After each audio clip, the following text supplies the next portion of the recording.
they exist or do they not exist? At the moment, we seem to be lacking them. If you remember the European, when we used to make the aeroplane in those days, which used to be in somewhere in Hertfordshire, I cannot remember the aerospace.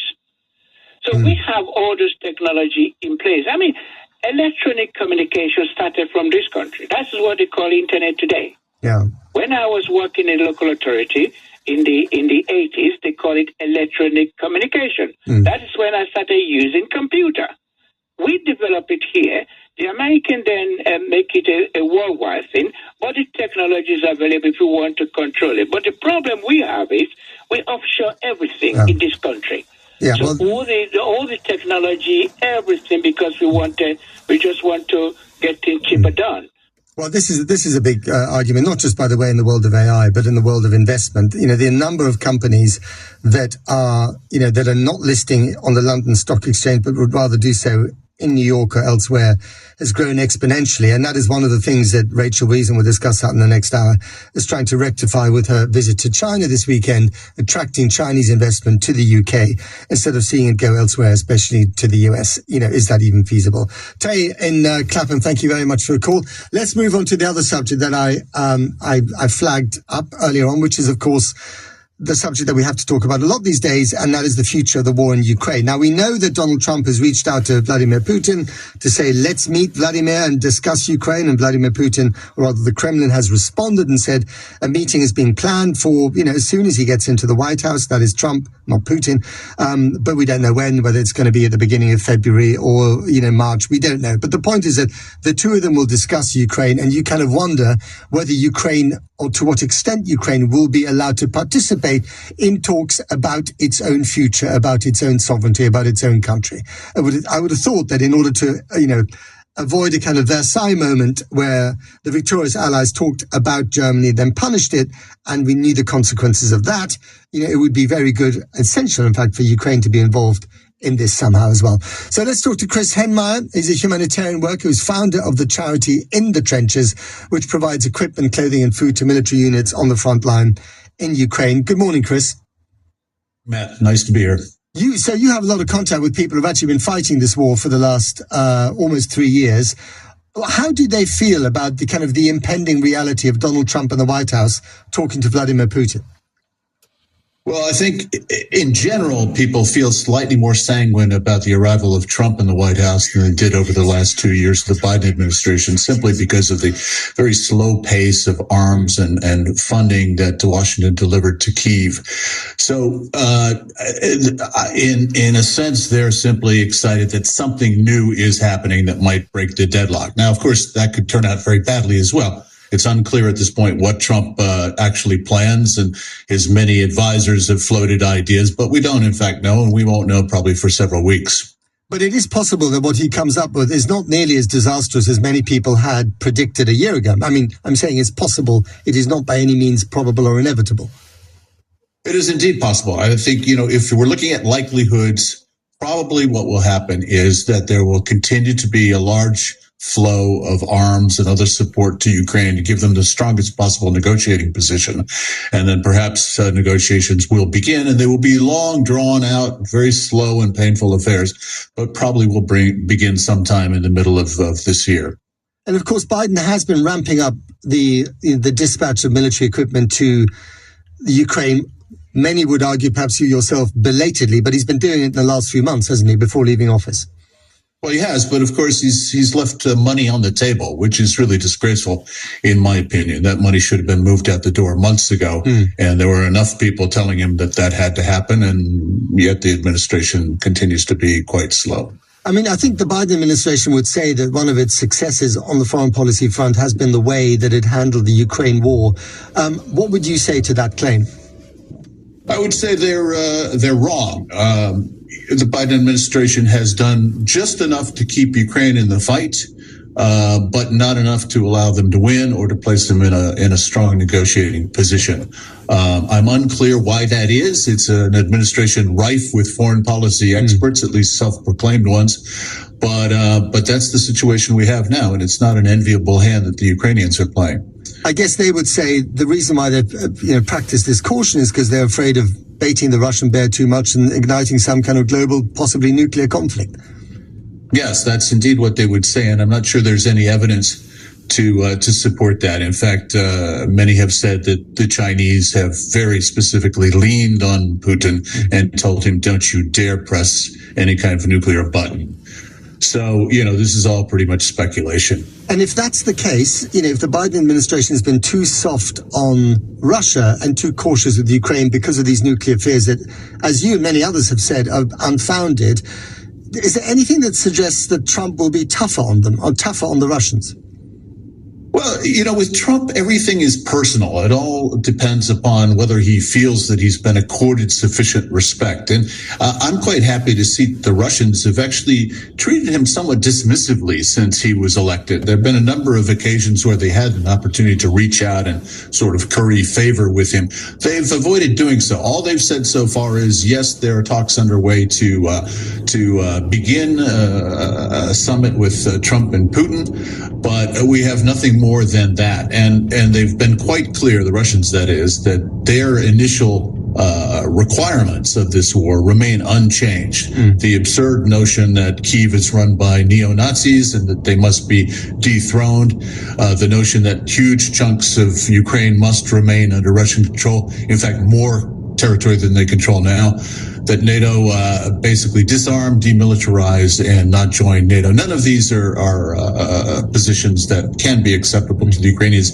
and I don't think to the Americans either. Yeah, I mean, I think that's true. Also, I don't think Trump wants to be associated with a kind of Afghanistan-style, departure, hasty retreat, which really damaged the reputation of the current administration, and also perhaps prepared the ground for Putin to think, well, if they're not going to protect Afghanistan, I might as well walk into Ukraine. Just finally, Chris, on the front line, what do the men and women fighting this war feel? Are they so tired now that they are desperate for some kind of deal, even if it involves giving up some territory, or would they feel that that is a sacrifice wasted?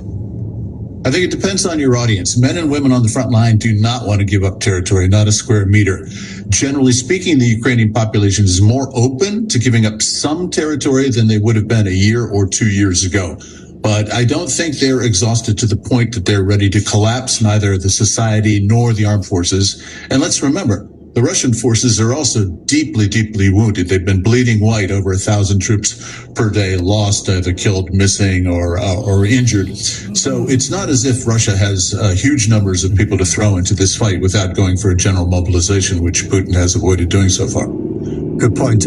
Chris Hennemeyer, thank you very much indeed for joining us. He's a humanitarian worker who also is the founder of the charity In the Trenches. You're listening to me, Matt Fry, on LBC. Still to come, Rachel Reeves is in China. What can she hope to get from the Chinese?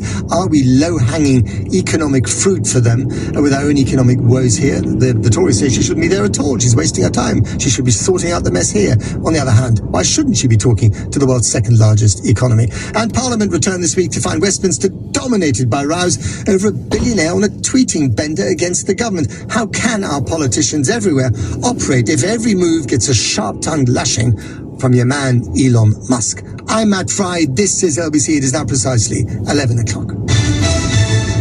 On your radio, on Global Player, and Play LBC. Leading Britain's conversation. This is LBC. From Global's newsroom at 11 o'clock, a local health emergency has been declared for the whole of LA due to smoke and ash caused by the huge wildfires. They've been burning for 5 days now, destroying entire neighborhoods. People are being urged to wear a high-grade face mask if they go outdoors. Professor Stefan Dua is an expert in wildfires and says climate change is driving these types of natural disasters. We know that globally, the fire weather season has increased by 27% over the last 4 decades. That's a huge jump. Now, in the West United States, the Pacific US has seen the greatest increase, with over 40% of an increase in fire weather in the last 40 years. So climate change is a key driver in this, absolutely.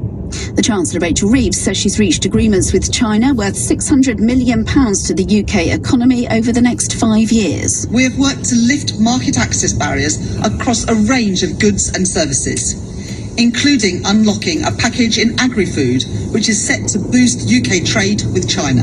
This will encourage competition and support innovation, between businesses on a level playing field. Mrs. Reeves' trip to China has been heavily criticised after UK borrowing costs hit a 16-year high last week. The Lib Dems and Tories say she should have stayed here to focus on the economy. A group of 10 councillors representing Reform UK have said they plan to resign en masse in protest at Nigel Farage's leadership. Ben Quinn, political correspondent for The Guardian, broke the story. He told LBC what their concerns are. The main reason for the criticism is what they see as the autocratic manner in which the party, as they would see it, continues to be run. And obviously this comes as well on the back of other schisms in Reform UK around their position on Tommy Robinson. This comes a matter of days after Elon Musk said Mr Farage was not up to the job of leading the party. The UK has recorded its coldest January night in 15 years. Temperatures dropped to minus 18.9 degrees in the Scottish Highlands. Forecasters are predicting another cold night tonight before temperatures begin to rise next week. And Everton have confirmed David Moyes as their new manager 12 years after he left the club. The 61-year-old signed a 2.5-year contract at Goodison Park following the sacking of Sean Dyche. LBC weather after a frosty, foggy morning. Once that clears, we'll have a bright afternoon. Plenty of sunny spells. It will be cloudier further west with some light rain and hill snow.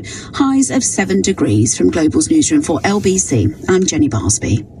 Welcome to Peloton, where your workout doesn't have to feel like work, unless you want it to. Adapt your goals and motivations as you adapt with life, because Peloton is much more than a bike. It's yoga, strength training, meditation, and of course, the Peloton Tread. Get your endorphins endorphing with up to £450 off selected Peloton Bike Plus and Tread packages at onepeloton.co.uk. Terms apply. Find your push, find your power. Peloton. Offer ends 21st January 2025. Internet connection and Peloton all access membership at £39 per month required. Terms apply. See onepeloton.co.uk. This is LBC from Global, leading Britain's conversation with Matt Fry.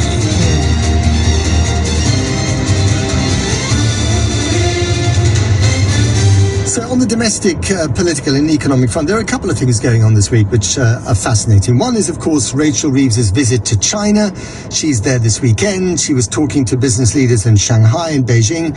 And you know, the government very much says, why would you not talk to the second largest economy in the world, especially as there is going to be probably a rift between Washington and Beijing, between Xi's China and Trump's America. That rift then opens up an opportunity for us, especially outside the EU, to kind of attract more Chinese investment, especially on services, which is our big strength, and also to invest more in China, to sell them more of our stuff and attract more of their money. You know, is that actually going to work? And is our economy in such a weak state that actually we are going to be low-hanging fruit for the Chinese? Are they in a much stronger position to cut a deal with us than the other way around? And at the same time, of course, you've got the opposition saying, you shouldn't be in China, Rachel Reeves, you should be right here on the island sorting out the economic mess which they claim she helped to create. And they're comparing her budget from November to Liz Truss's disastrous maxi disaster and mini budget from 2022.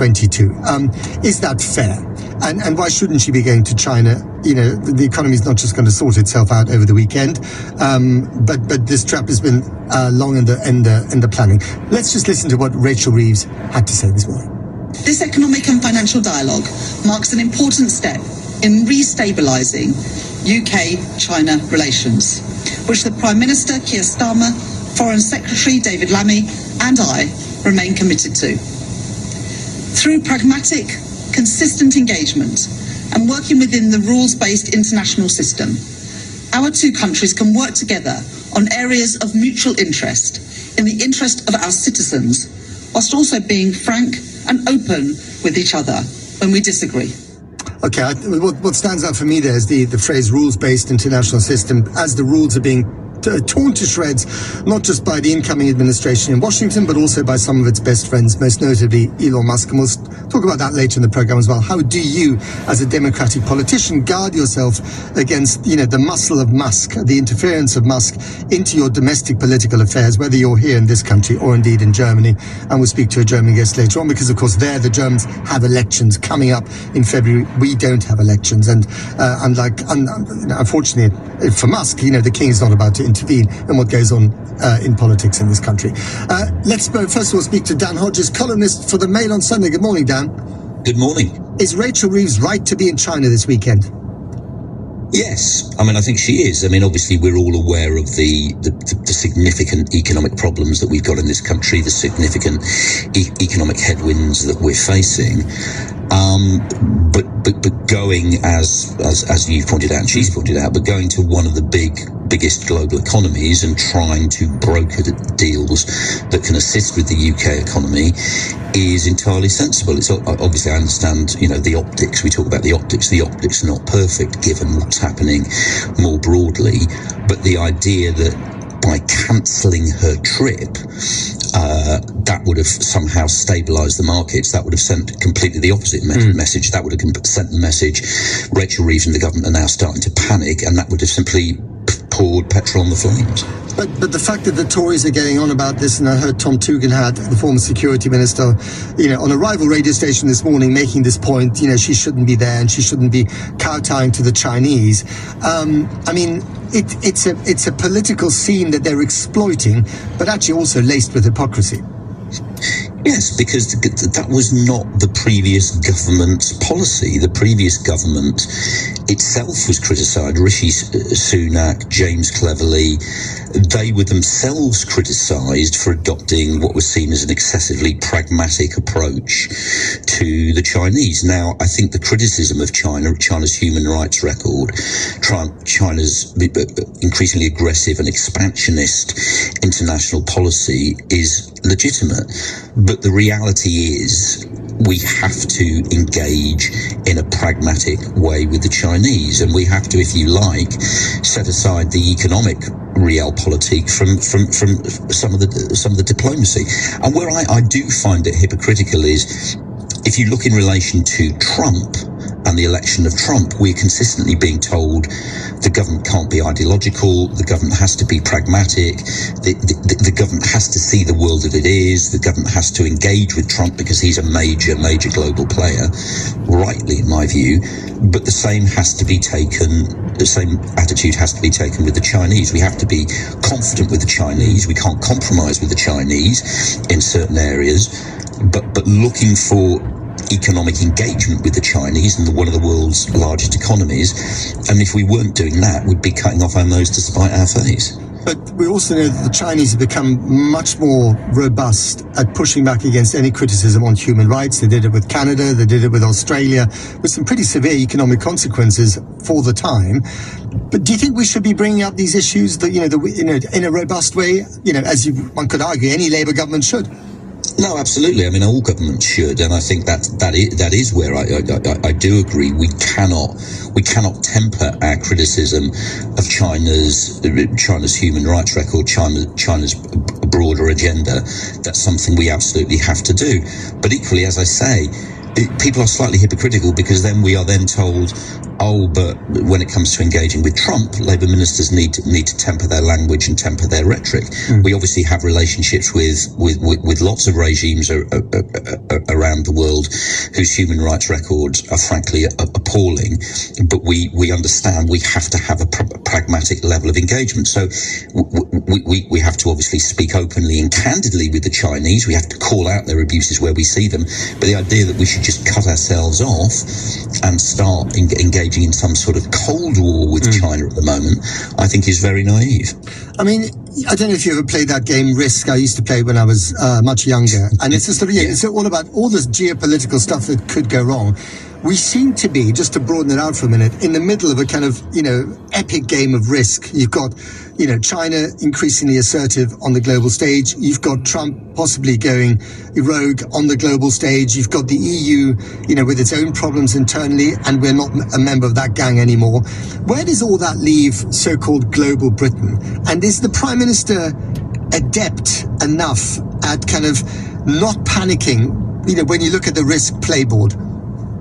Well, I think the one thing I would say in relation to Keir Starmer, and have said this, I mean, I don't think you can criticise him for a lack of global engagement. I actually think the criticism is the opposite. I mean, if you speak to people in the cabinet, one of the concerns about Keir Starmer, if anything, is that he's spending too much time focusing on international issues, focusing on international affairs, going on international trips, and is taking his eye off the ball domestically. And I think that is a fair criticism for him. The reality is that running through at the heart of everything is we now live in a post-Brexit world. We have decided to move away from our biggest global alliance, which was the EU, and stand on our own 2 feet. Now, if we're going to do that, and people want us to do that, and people want to see a strong, confident, global, sort of internationalist, independent Britain, then you cannot then complain when somebody like Rachel Reeves goes to China to seek to develop these important bilateral relationships. You can't have it both ways. If we want Britain to stand on its own 2 feet, that's fine, but part of that involves standing alongside and up to China. Indeed. Dan Hodges, columnist for the Mail on Sunday, thank you very much. Let's go to Duncan Weldon, economist, author of the book 200 Years of Muddling Through. I love that title. Former advisor on economic policy to the Labour Party. Good morning to you, Duncan. Good morning. So, I mean, are we muddling through at the moment? Is this government muddling through? We are muddling through and trying not to stumble when we look at the British economy at the moment, I think. And I mean, the Tories have been, brutal at saying this is a problem of your own making. Actually the recovery was going fine, and then you, Rachel Reeves, came along with your disastrous budget and you messed it all up. How unfair is that criticism, or how fair is it? I think it's mostly unfair. What's caused all of the problems this week, what's got people worried, is what's happening in the market for government debt. The interest rate that the British government pays on its debt has risen over the past 3 or 4 months by about 1 percentage point. 1 percentage point might not sound like much, but that would end up costing the Treasury about 10-12 billion pounds, wipe out all of the sort of headroom that Rachel Reeves had budget. What we should remember, though, is that this move in the price of British government debt is part of a global move. We've moved more or less in lockstep as what's happened in the American bond market over the past 3 or 4 months. The election of Donald Trump has rattled investors. They think he's going to borrow a lot of money. It's going to mean inflation is going to be higher. And the market for US government debt has this sort of gravitational pull on other government bond markets. 90% of the moves we've seen that have caused so much concern are really to do with what's happening in America. And there's not much the Chancellor can do about that. So on that issue, we are very much not an island. What about the fate of the pound? I mean, the pound is another interesting one. The pound has fallen very sharply against the dollar to the sort of 2023 lows. Against the euro, against other currencies, the pound has been more or less stable. Again, we do ourselves no favours by being quite parochial, just looking at the pound-dollar exchange rate. The dollar is also up against the euro. It's also up against the yen. This is a story of a rising dollar as markets reprice in what they think Donald Trump is going to be like. It's not really a story of a falling pound. Against a broad skid of other currencies, the pound looks quite stable. So, again, trying to broaden it out, you've got an economic environment in this country where growth has flatlined, and one of the big priorities for this government has been growth. The tax burden, especially on small businesses, seems to have grown exponentially, or will grow exponentially very soon, which means that there's less hiring. And at the same time, we don't know to what extent we should open up to the United States, which wants us to be less regulated. Does that mean turning our backs on the EU, which wants us to be as regulated as they are? And then you've got China. How do you negotiate these shoals of economic and political geopolitics? You're right, man. It's a really tough situation. So yes, the British economy has lost a lot of momentum in the last few months, as have economies across the world. Export markets are difficult. Domestic economy looks quite soggy. Inflation is being more persistent than people expected it to be. We're not in that world of 7, 8, 9% inflation we had 2 years ago, but it's settling at a level which is uncomfortably high, and that means interest rates are going to have to stay higher for a while. And yes, Donald Trump, the election of Donald Trump, the prospect of a new trade war between Europe and North America, between China and America, sort of makes all of those forecasts on which the budget was set out, worth a lot less. So we're in this very difficult world. On that big question of how Britain can balance itself in this world between Europe and America, I'm afraid the best answer is we don't have to pick a side. Britain can continue to trade with Europe. It can continue to trade with America. I don't think we have to, it's not a case of shutting the door to one That's what the Prime Minister said in his Mansion House speech just a few months ago. So you think that wasn't pie in the sky thinking? That was actually quite accurate? I do, and I think what we're increasingly going to see over the next couple of years is, Britain will move a bit closer to the European Union. The government talks about making Brexit work. There are bits of the deal they inherited which can be smoothed out, which can help trade, help British exports grow. I think they will do that. And I think whilst they're doing that, they will be very careful not to pick a fight with Donald Trump. Now, they've clearly come into the crosshairs of Elon Musk, British government, in the last few weeks. That doesn't yet seem to have spread to, Trump, Musk's new best friend, Donald Trump. I think the government will be hoping that doesn't spread. They'll be hoping that Donald Trump has, bigger things to worry about in his trading relationship with Britain. Well, I think he's certainly focused quite a lot on China. And we'll talk about China in a minute with the biographer of Xi Jinping, Michael Sheridan, who's coming into the studio. Duncan Weldon, thank you very much indeed for your interview. He's the author of 200 Years of Muddling Through. I hope that wasn't a very muddlesome interview. I'm Matt Fry. This is LBC. The time is now 11:17. LBC. The Economist has been championing progress for almost 200 years, providing independent journalism for independent thinking. The Economist helps you tune into the global conversation with reporting from correspondents around the world. You gain access to in-depth, deeply researched, expert analysis of world events and topics, ranging from business and culture to politics, science, and technology. Available in app, online, through podcasts, and print. Search The Economist. If you have gold items that you no longer need, turn them into money with Goldbank. Visit our website now at goldbank.co.uk/sell. Looking for a reason to plan your next trip? Well, Premier Inn has over 1 million rooms at £45 a night. So that's 1 million reasons to tick wild winter swimming off the bucket list. 1 million reasons to book in for a family visit to the theatre. And 1 million reasons to bond with your team away from the office. Do your thing. Get better sleep for your money. With over 1 million rooms for £45 a night. Book now at premierinn.com. Selected locations. Exclusions and T's and C's apply.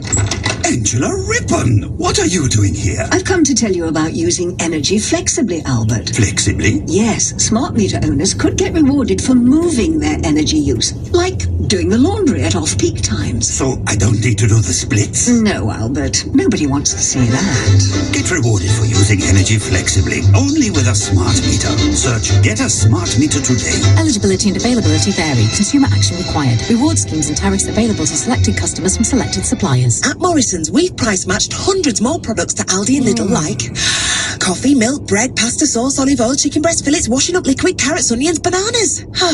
Hundreds more products price matched to Aldi and Lidl, whichever is cheaper. Morrison's to shop at Morrison's. For full terms and conditions and verification, visit my.morrisons.com/price-match-terms. Matt Fry on LBC. Call 0345 6060 973. Right, so we're talking about Rachel Reeves in China, amongst other things. What do the Chinese make of Rachel Reeves? What do the Chinese make of Britain? What do they make of global Britain? It's an interesting subject, and no one better to talk about than Michael Sheridan. He's a veteran journalist, an old colleague of mine from Asia days, but also the author of an excellent new book, The Red Emperor, Xi Jinping and His New China. Welcome, Michael. Thank you. So, I mean, your book is about Xi Jinping, and we'll talk about him in a minute. But, as far as we know, what does he and what do his cadres and what does the Chinese public make of Britain's attempt to kind of, concoct new business ties with them? Well, the Chinese public in general are favourable to Britain. They like Britain, they like British products, and they like our culture, and they like our education system because they send thousands of students here every year, and I hope they will continue to do so. Xi Jinping himself does not like this country very much. Why? Well, he grew up learning a version of history in which Britain was the villain in the Opium Wars. He lost most of his higher education due to political chaos at the time. And then his first wife ran off and came to live in London. And then they divorced. So he has a rather personal grudge against British culture and the freedoms which we have here. His relations with previous prime ministers and chancellors have been cold. His stay at Buckingham Palace with the late Queen and the late Duke of Edinburgh always formal but not effusive. There's no sign of affection or anything like that. This is a hard man. He grew up in incredibly tough circumstances, and he takes a very bleak view of the world.